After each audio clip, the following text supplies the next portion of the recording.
আসসালামু আলাইকুম। ক্যাম্পের ভুবনে সবাইকে স্বাগত। ক্যাম্প মানে সার্টিফাইড অ্যাপারেল ম্যানেজমেন্ট প্রফেশনাল, যারা তাদের শিক্ষা জীবন শেষ করেছে, 2, 4, 5 বছর পেরিয়ে গেছে, এখন পর্যন্ত কোথাও চাকরি সুযোগ করতে পারেনি। হতাশা, বিষণ্ণতা, ডিপ্রেশন তাদেরকে তাদের জীবনের বেঁচে থাকার স্বাদ পর্যন্ত মুছে ফেলেছে। তাদের পরিবার তাদেরকে নিয়ে হতাশাগ্রস্ত। দেশ ও জাতি হিসাবে এই তরুণ যুবককে কর্মের বাইরে রেখে, মানে বেকার রেখে আমরা কি করে আমাদের ভবিষ্যৎ বিনির্মাণ করব তা নিয়ে আমরা সবাই শঙ্কিত। আর এই শঙ্কা থেকেই আমরা এই ক্যাম্পের জন্ম দিয়েছি, এই সকল শিক্ষিত সমাজকে যাতে অ্যাপারেল সেক্টরের সাথে সম্পৃক্ত করা যায়। আমার অ্যাপারেল সেক্টরে 40 বছরের অভিজ্ঞতা। এই সেক্টরে মাত্র $3-3.5 মিলিয়ন এক্সপোর্ট দিয়ে শুরু হয়েছিল 1983 সালে।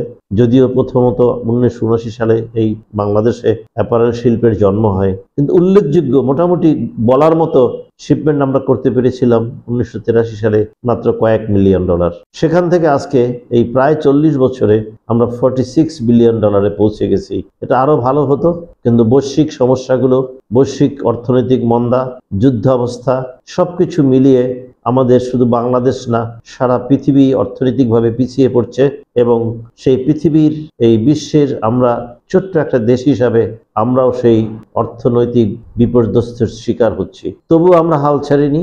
করোনা গেছে, এই করোনা মাঝে বাংলাদেশের মোটামুটি সব কারখানাগুলো সচল ছিল, আমাদের এক্সপোর্ট হয়েছিল।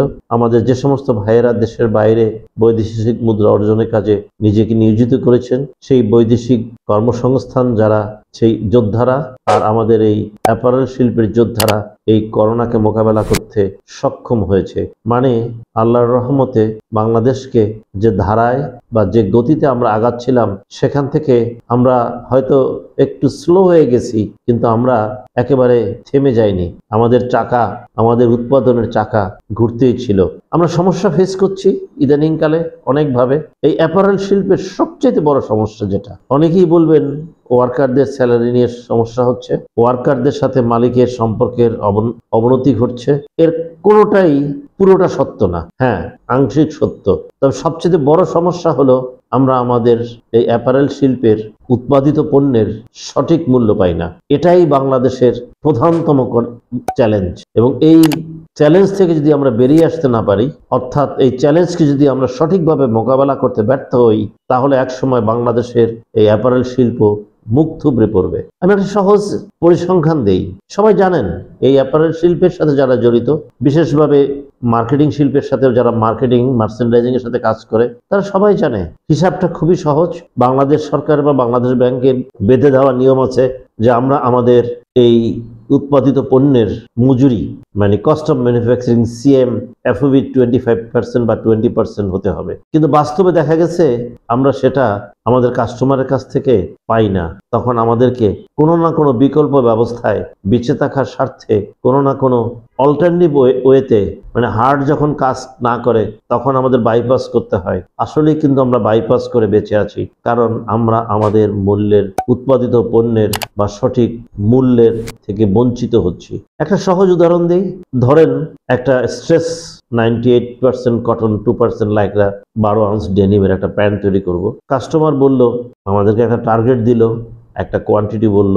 এই 10,000 পিস গার্মেন্টস যদি আমরা তৈরি করতে যাই, মিনিমাম কোয়ান্টিটি যদি তৈরি করার একটা ক্যালকুলেশন করি, তাহলে দেখা যাবে এই গার্মেন্টসটা একটা লেডিস বা একটা মেন্স স্ট্রেস ফেব্রিকের গার্মেন্টস তৈরি করতে গেলে মিনিমাম 18 থেকে 19 গজ কাপড় লাগবে। এই 18 থেকে 19 গজ কাপড়ের দাম প্রায় $40 থেকে $41 লেগে যাবে। 3 থেকে 3.5 গজ পকেটিং লাগবে, 80 সেন্ট করে প্রায় $2.80 লেগে যাবে।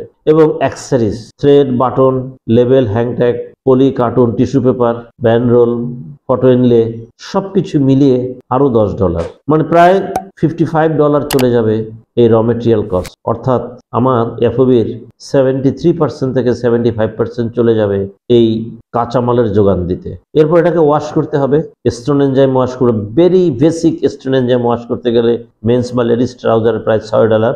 এই $6 মানে প্রায় 8% অফ দ্য এফওবি। এই 8% এফওবি আমরা অনেক সময় এলসি খুলতে পারি না। ওই যে 80%-এর বেশি এলসি খোলা যাবে না, তো 73 থেকে 75% তো আমরা অ্যাক্সেসরিজ খুলে ফেলেছি, ফেব্রিকের এবং অ্যাক্সেসরিজ। ফলে অনেক সময় আমরা এই ওয়াশিং এর পয়সাটা পয়সাটা নেগোসিয়েশন করে পয়সা পাওয়ার পরে ক্যাশ পেমেন্ট করি। আবার কখনো কখনো আমরা হয়তো এলসি দেই, না হয় দিলামই, সেটা আমাদের ব্যাংকে একটা খরচ হয়। ব্যাংক আমাদের মাশাআল্লাহ আলহামদুলিল্লাহ তাদের কখনোই কোনো লস নাই, তাদের ছুরির দুই দিকেই ধার থাকে। আমাদের কাছে যখন একটা এলসি চলে আসে, এক্সপোর্ট এলসি বা মাস্টার এলসি, সেই দিন থেকেই তাদের পয়সা পাওয়া শুরু হয়। আমাদের নামে ব্যাক টু ব্যাক এলসি খোলার জন্য ওই ডলারটা তারা বরাদ্দ করেন, ওই ডলারের ইন্টারেস্ট সেদিন থেকে দেওয়া শুরু করেন। যেদিন ব্যাক টু ব্যাক খুললাম সেদিন থেকেই উনি কিন্তু পেমেন্ট দিচ্ছেন ওই মাল শিপমেন্ট হওয়ার পরে, ডকুমেন্ট ব্যাংকে আসার পরে। কিন্তু আমি যেদিন এলসি খুললাম ওই দিনই কিন্তু উনি ডলারটা আমার নামে বরাদ্দ করে রাখেন এবং উনি পেমেন্ট করেন যখন, তখন আবার আমার কাছ থেকে একটা পয়সা কাটেন। আমাকে উনি বিভিন্ন রকমের চার্জ এ চার্জ সে চার্জ, মানে চার্জ আর চার্জ, বিভিন্ন রকম চার্জ জোগাড় করেন, যেটা এফওবির প্রায় 2 থেকে 2.5% আসলে চলে যায়। এরপরে লোকাল বাইং হাউস থাকে বা এজেন্ট থাকে, তাদেরকে 2-3% কমিশন দিতে হয়, ওখানে আরো 3% চলে যায়। প্রায় দেখা যাচ্ছে যে একটা গার্মেন্টস, একটা এফওবি যদি আমরা $6 বা $6.5 বিক্রি করি, মানে $75 যদি এফওবি হয়ে থাকে, তাহলে আমরা প্রায় $55 র মেটেরিয়াল কিনি, $8 ওয়াশ করি, মানে 8%, $6 8% ওয়াশ করি। ব্যাংকের এবং বাইং হাউসের কমিশন দেই প্রায় 5% বা চার্জ দেই প্রায় 5%। সর্বশেষ আমার সিএম থাকে $11 থেকে $12 এভারেজ সিএম। এখানে বাংলাদেশে কিছু কিছু ভালো ব্র্যান্ড আছে যারা হয়তো $15-16 দেন, কিন্তু সবগুলো ফ্যাক্টরির ভাগ্যে কিন্তু ওই সমস্ত বায়ারের কাজ করার সৌভাগ্য ঘটে না। তাদের রিকোয়ারমেন্ট, তাদের চাহিদা, তাদের যে পরিমাণ তাদের দরকার হয়, এখন H&M বা এরকম বড় বড় বায়াররা একটা ফ্যাক্টরি থেকে 8 লক্ষ পিস বা 10 লক্ষ পিস মাল কিনে। এখন কোনো কোনো ফ্যাক্টরির ক্যাপাসিটি আছে 4 লক্ষ পিস বা 2 লক্ষ পিস মাসে, সে তো H&M এর বাড়ির পাশেও যেতে পারবে না। H&M, লিন্ডেস, কাফাল, কেরিফোর, কিয়াবি, এই সমস্ত বড় বড় কাস্টমাররা যারা বাংলাদেশে আছেন, তারা বড় বড় ফ্যাক্টরিগুলোর সাথে কাজ করেন। মধ্যম বা ছোট মানের ফ্যাক্টরিগুলো তাদের অনেক সুযোগ সুবিধা থাকে না, কারণ অনেকগুলো ফ্যাক্টরির সাথে তাদের ওয়াশিং থাকে না, অনেকগুলো ফ্যাক্টরির সাথে ওয়াশিং থাকতে হবে এমন বাধ্যবাধকতা অনেক কাস্টমার দিয়ে থাকেন। ফলে দেখা যাচ্ছে যে আমাদের অনেক ছোটখাটো ফ্যাক্টরিগুলো ওই $10-11 থেকে $12 সিএমএ কাজ করেন, যেটা এফওবির মাত্র 13 থেকে 14%। এখন এই $10 বা $11 পার ডজন, মানে একটা গার্মেন্টসে আমরা 80 সেন্ট থেকে $1 পেয়ে থাকি।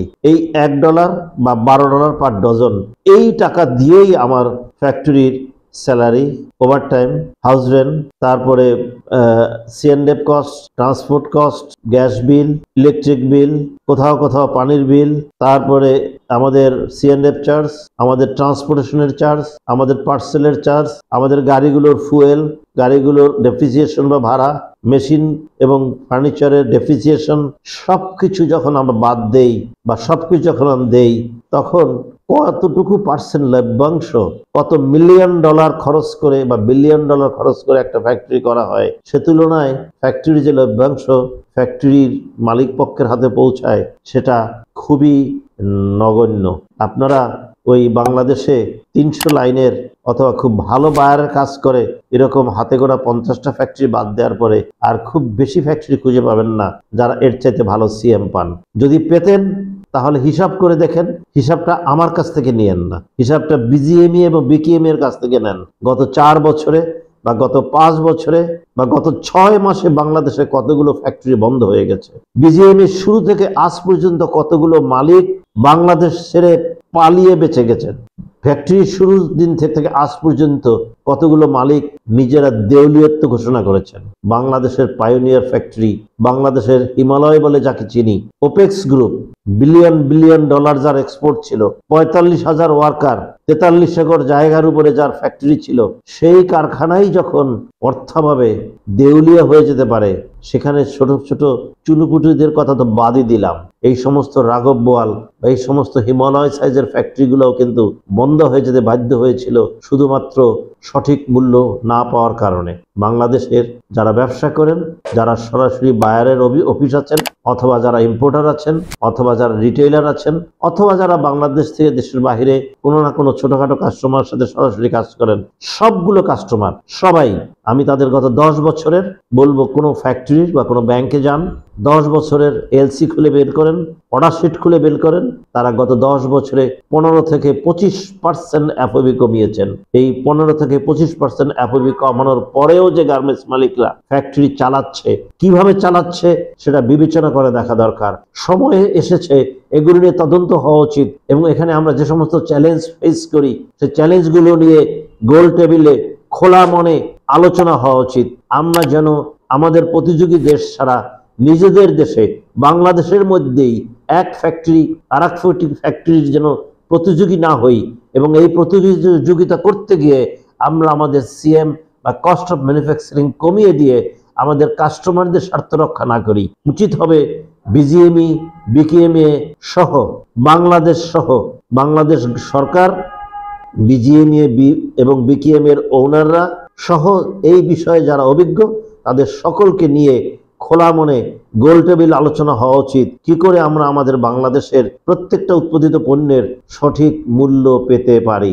যদি আমরা সেই ব্যবস্থা করতে ব্যর্থ হই তাহলে একদিন, আজ না হোক কাল, বাংলাদেশ থেকে এই ব্যবসাটা চিরতরে মুছে যাবে। হ্যাঁ, আমি সহজভাবে যদি বলতে চাই, আমি বলবো এই শিল্পে বেশি বেশি করে শিক্ষিত তরুণ সমাজকে সম্পৃক্ত করা উচিত। যেখানে বাংলাদেশে 30 লক্ষ শিক্ষিত বেকাররা পড়ে আছেন, তাদের ভিতরে অনেকেই ডাক্তার, ইঞ্জিনিয়ার। আপনারা শুনে আশ্চর্য হয়ে যাবেন, এই মুহূর্তে বাংলাদেশে 15,000 ডাক্তার, ইঞ্জিনিয়ার বেকার। তাহলে এর চাইতে কাকে বেশি শিক্ষিত বলবেন? আমরা তাদেরকে যদি, এই সমস্ত মেধাবী ছাত্রদেরকে যদি আমরা আমাদের অ্যাপারেল শিল্পে সম্পৃক্ত করতে পারি, তারা তো আর 3 বছর বা 4 বছরের অনার্স কোর্স করে অ্যাপারেল শিখবে ঢুকবে না, বা সম্ভব না। তাদেরকে আমাদের মাত্র 4 থেকে 6 সপ্তাহের সংক্ষিপ্ত ট্রেনিং দিয়ে এই শিল্পে সংযুক্ত করতে হবে।